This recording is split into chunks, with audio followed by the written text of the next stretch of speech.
un espace de coworking. Là, on est dans la cuisine et donc on pourra prendre effectivement des photos du lieu.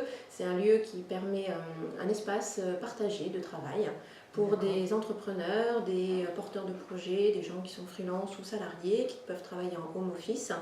Et donc ces personnes-là se retrouvent sur un même lieu, dans un open space, et ils peuvent travailler et surtout partager des compétences, échanger beaucoup. Enfin, l'idée, c'est vraiment la collaboration, la coopération et le fait de pouvoir travailler ensemble. D'accord. Quelles sont les conditions d'accès au service de coworking pour les personnes de l'extérieur? Alors, pour les personnes de l'extérieur comme les personnes résidentes, c'est tout simplement avoir envie de venir travailler. Il n'y a absolument aucune condition, aucune obligation, qu'ils soient immatriculés, pas immatriculés, porteurs de projets, avec une idée et ils ont envie d'avoir une dynamique positive pour pouvoir développer leur projet, on les accueille. Donc voilà, j'ai des gens qui sont immatriculés et d'autres personnes qui ne le sont pas, qui vont le devenir, des personnes qui sont dans des pépinières, dans des couveuses, voilà, différents profils. D'accord. Qu'est-ce que vous mettez à leur disposition?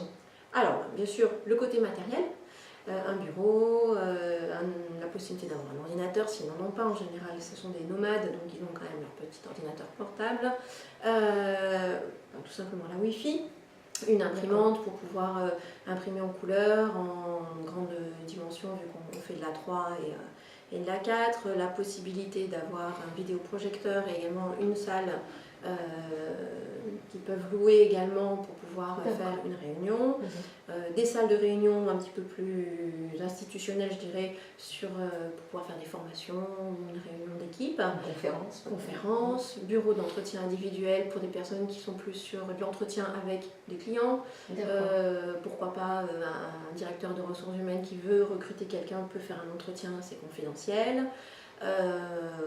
Voilà, après il y a des coachs qui viennent également, qui sont sur du développement personnel. Donc voilà, différents profils. Est-ce que les personnes qui accèdent à ce service que vous proposez peuvent aussi avoir un suivi au niveau de leur projet s'ils savent pas trop où ils vont, comment le modeler, etc. Ouais, tout à fait. C'est là où intervient le lien que je peux faire avec l'école de projet. Donc pour les jeunes spécifiquement, l'école de projet, c'est vrai, accompagne de 16 à 30 ans. Mais au-delà, je peux bien sûr dupliquer les compétences que je développe pour les jeunes sur l'espace de coworking. L'idée, c'est principalement pour des personnes qui sont demandeurs d'emploi, qui ont un projet et puis qui sont bien suivis par Pôle emploi. Ils peuvent venir me rencontrer, venir travailler et puis je peux leur proposer 1 heure ou 2 dans le mois on va dire, de suivi sur leur projet, d'accompagnement de façon un petit peu plus proche. Et puis au quotidien, il y a aussi l'avantage d'avoir des compétences ici, dans le lieu, des personnes qui sont déjà créées, qui rencontrent les difficultés du chef d'entreprise, et tout ça, ça crée vraiment une bonne émulation et un accompagnement en vrai. Est-ce que les personnes qui accèdent à ce service-là peuvent être aussi salariées, sans être suivies par le Pôle emploi? Est-ce qu'ils peuvent spontanément, en tant que salariés, se présenter? Tout à fait. J'avais eu une personne, pour ne pas citer, de la société Orange qui était venue l'année dernière pendant les inondations principalement. Voilà, elle était venue travailler, elle n'avait plus d'accès Internet chez elle, plus la possibilité de se déplacer avec sa voiture. Pendant un mois, elle est venue travailler dans l'espace de coworking, tout en continuant à travailler pour Orange voilà, en tant que salarié. Donc oui. Les porteurs de projets, combien de temps ils restent à peu près avant de prendre leur envol? Alors là, ça fait 1 an. On a 1 an d'ancienneté sur le lieu. C'est vrai que j'ai des personnes qui resteront certainement là pour un bon moment.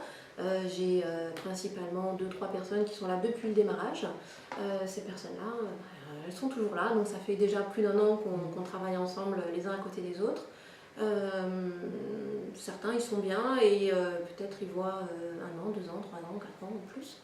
Et puis il y en a d'autres, c'est effectivement qu'une étape de leur vie, de la vie d'entreprise, avant de prendre peut-être des bureaux plus institutionnels. Certaines personnes sont parties, mais reviennent pour le plaisir. Donc il reste ce lien, des liens humains, des liens, alors peut-être pas forcément d'amitié, mais au moins des liens entre professionnels, et puis le fait de pouvoir trouver un lieu convivial où on peut venir s'installer, boire un café et discuter d'un projet. On a aussi ça qu'on met en place, des groupes d'entraide entrepreneuriale qui permettent à des personnes de venir travailler sur leur projet. Et c'est aussi une bonne dynamique qui permet de faire avancer chacun dans son projet. Est-ce qu'il y a un impact dans le quartier par Alors, rapport aux habitants du quartier, justement? En fait, principalement, ce sont des habitants du quartier qui viennent travailler ici. D'accord. Je visais effectivement cette idée-là, parce que dans l'idée vraiment du coworking, c'est la proximité, éviter les déplacements, ou du moins les limiter, pouvoir trouver dans un même lieu différentes compétences aussi. Et du coup, on se rend compte, voilà, que ce soit, sans les citer, Colette, Laurent, enfin tous les coworkers, il y en a au moins plus de la moitié qui habitent République, Prado, dans les alentours, qui viennent à vélo, à pied, etc. Et après, l'autre partie réside un petit peu en dehors de Cannes, et on a un parking, donc on a l'avantage de pouvoir aussi proposer de se garer. Comment vous voyez l'évolution de votre activité dans le quartier sur les mois à venir? Alors, dans le quartier, par rapport au coworking, je dirais que l'objectif, c'est d'encore plus se développer. Pourquoi pas, alors j'essaye de développer des liens avec le FISAC, de développer des liens tout simplement avec la maison des associations qui est à côté. On a fait l'anniversaire de l'espace, on a invité toutes ces personnes. L'idée, c'est de faire un maillage au niveau du quartier, et puis pourquoi pas de la ville aussi, pour pouvoir développer le quartier et montrer que c'est un quartier qui est dynamique, qui a aussi cette casquette entrepreneuriale forte. Et puis après, de façon plus générale sur le logis des jeunes, c'est tout simplement avoir des personnes qui sont là pour travailler, des salariés qui peuvent venir travailler dans le quartier. On a des jeunes qui sont employés par des petites entreprises, des PME du quartier. On a également des jeunes qui sont salariés de grands hôtels qui sont plus sur du côté de la banane et du bord de mer. Mais voilà, l'idée est bien d'apporter la proximité et puis des compétences en réponse aux besoins des employeurs de la ville de Cannes. Est-ce que vous trouvez qu'il y a une vraie dynamique commerciale et entrepreneuriale dans le quartier par rapport à ce que vous avez évoqué, ou alors est-ce qu'il y a des carences encore? Alors pour moi, il y a eu un vrai développement qui a commencé à démarrer juste avant les inondations. C'est vrai qu'on va revenir là-dessus, mais c'est quand même une période difficile que le quartier a vécue. Aujourd'hui, un an après, on se rend compte effectivement qu'il y a des belles choses qui se sont faites. Il y a eu une grosse période difficile sur l'hiver et sur la reconstruction du quartier. Aujourd'hui, pour moi, il y a des belles dynamiques. En face, on a l'habitude de travailler avec des commerçants, on continue à travailler avec eux, on sait qu'ils ont vécu des difficultés, mais aujourd'hui ils se sont relevés et il y a toujours mieux à faire, toujours plus. Je suis convaincue que les projets de la ville de Cannes qui sont mis en place sur 2018, 2019, c'est des choses... C'est la question que j'allais vous poser, puisque la mairie lance un plan de réhabilitation économique, donc, il y a eu une inauguration au mois de juin, je crois, d'ailleurs, sur Port-un-Parc, boulevard de la République. Comment vous voyez un petit peu ce plan de restructuration République par rapport à ce qui est annoncé? Quel est votre avis là-dessus? Alors, comment je le vois, pour moi ça peut être que du positif. Après, il faudra voir comment les habitants le vivent aussi au quotidien. Est-ce que ça va servir aux habitants? C'est ça l'intérêt au départ. Je n'ai pas une boule de cristal et je ne peux pas me projeter, mais dans l'idée c'est de rendre le quartier plus dynamique, plus attrayant et le faire vivre par des gens qui vont habiter et consommer sur le lieu. Donc oui, l'objectif est, j'espère en tous les cas, qu'il sera rempli par cette réhabilitation. Est-ce que vous pensez que la clé du changement peut aussi venir par le fait que les citoyens deviennent acteurs eux-mêmes du changement? Parce que c'est vrai qu'on a souvent tendance à dire que pour que ça change, on revient souvent sur les anciennes commerciales, on tape beaucoup sur le commercial, et en fin de compte, la question de la citoyenneté revient peu. Qu'est-ce que vous en pensez? Alors, par l'espace de coworking, moi c'est clairement une des valeurs qui est portée par le lieu. On est là, enfin, tout ce qui est de la mouvance des tiers-lieux, de cette idée de partager un lieu, on pourrait dire aujourd'hui on est individualiste, on est dans une société qui est de plus en plus individualiste. Or non, c'est faux. C'est faux, parce qu'on se rend bien compte que les espaces de coworking se développent partout et de façon massive en France. Les quartiers revivent aussi grâce à ce genre d'initiatives, qu'elles soient sur du coworking, des tiers-lieux ou toute autre initiative de collaboration, de travail en commun, de co-développement, etc. Enfin, voilà. Donc je pense que le citoyen a son rôle à jouer dans cette dynamique. Il ne faut pas baisser les bras, il ne faut pas dire, voilà, je reste convaincue qu'on a chacun une place et si on veut la prendre, c'est à nous de le faire, quoi. Est-ce que vous pensez que le maillage associatif dans le quartier République est suffisamment mis en avant, connu, ou alors il y a encore tout qui est à faire?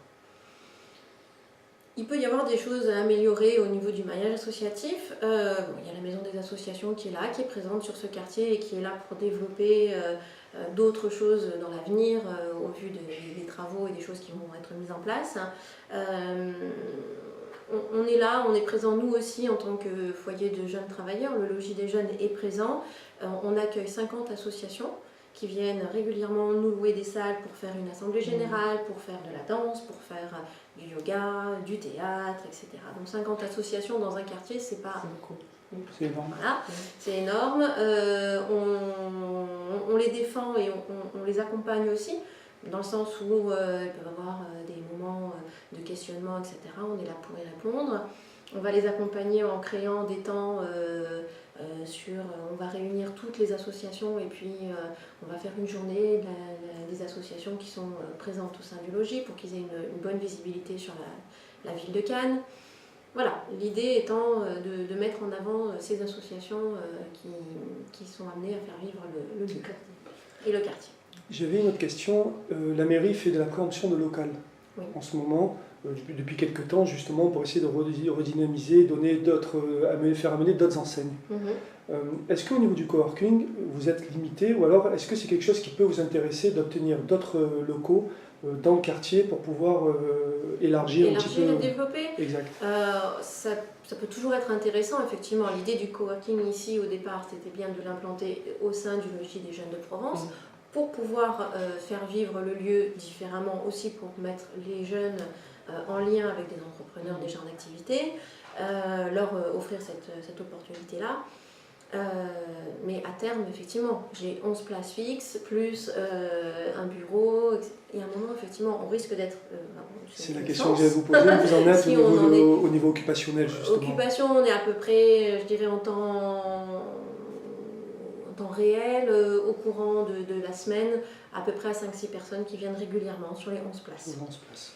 À savoir qu'il y a des jours, le lundi, le vendredi, qui sont assez prisés, où il y a des pics d'activité et où on a plus de monde, donc on va être peut-être à 7, 8, et puis ça va redescendre.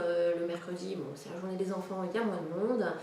Voilà, donc il y a une fluctuation dans la semaine, mais pourquoi pas l'objectif étant de se développer et donc du coup d'optimiser à la fois le lieu, mais on peut très bien envisager de développer la chose. Et je travaille déjà avec la ville de Cannes en lien avec la pépinière et en lien avec la couveuse, donc voilà, on a des liens là-dessus. Il y a du maillage qui est fait. Tout à fait. D'accord. Dernière question, République, c'est en devenir? Ah bah, pour avoir connu République il y a 10-15 ans en arrière, forcément, rien que esthétiquement, déjà on a envie d'y venir beaucoup plus. Et puis encore beaucoup de choses à travailler, beaucoup de commerces à ouvrir, ça j'en suis convaincue. Quel serait le point noir que vous relèverez sur le quartier République à changer en urgence en premier lieu? Si vous devez avoir la clé pour changer quelque chose. Bonne question. Parking. D'accord. Voilà. On garde ça pour le mot de la fin? Ouais. Merci beaucoup. De rien. Merci.